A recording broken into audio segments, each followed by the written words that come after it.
So you have a new book out now, Vengeance is Mine, from your Red River series. Why don't you tell us about it?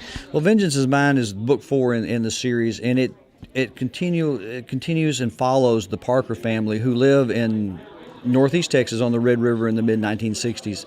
And the community there is a very tiny farming community. All they want to do is raise kids, raise their families, and be left alone.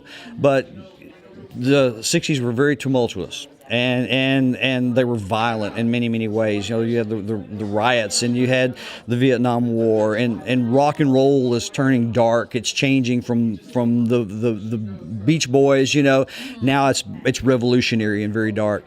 And so all this intrudes on this tiny little town there in Northeast Texas, and it's called Center Springs. And the world's coming in to this small farming community. The people just want to go to church and raise their families.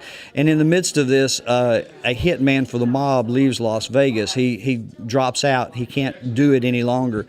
And he had met two of the protagonists in Las Vegas when they were on vacation in Sin City, which was a horrible place to go when you're young back in those days. But he runs away with his girlfriend to hide, and the mob follows him down. And by the time we get to the climax, the end of the book, we have a number of people chasing each other. It's almost a Shakespearean comedy before it's over with. So it's working well. The reviewers like, the critics like it, and I think it's getting out there. Oh, cool. And what made you decide to set it in the 1960s? Because I am from the 1960s. My main character, Ned Parker, is a part-time constable and full-time farmer, which was my granddad.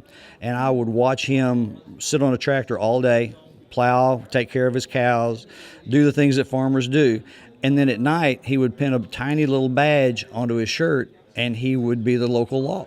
And he would break up family fights, solve thefts, take drunks to jail.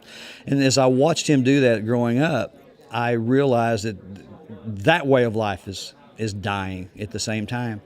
And when about 2-3 years before he died, the whole idea for all this series came because when I was about 10 years old in '64 when the books start, there was someone was killing and mutilating animals down in this river bottom, and nobody knew who was doing it, of course. No one knew why this person was doing it, but every time the person would kill an animal, it was always a bigger animal. They were moving their way up. And today we know that's serial killers. So they were practicing on working their way up. Oh. Yeah. And so and then a couple of bodies had been found in that area over the years.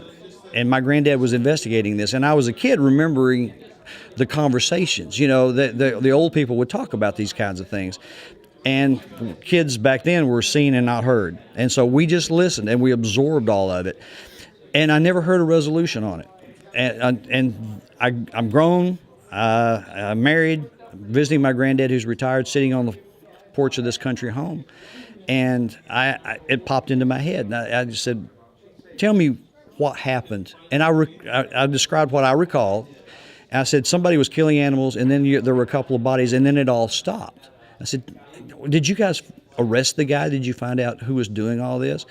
And my granddad, who was 70, bald, only a couple of years left, he had these piercing blue eyes, and he looked at me, and he looked at me, and then he looked off, and then he looked back, and he said, well, son, sometimes some people just need killing. And that's all he said.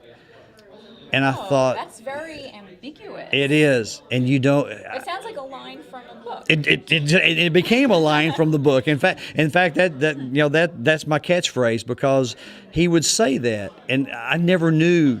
Did someone catch this guy? Was some kind of vigilanteism going on? Did he vanish, or is that just the way he just wanted to finish the story for me and be done with it? Yeah. So that led me to write The Rock Hole, and from there the other books have evolved. Interesting.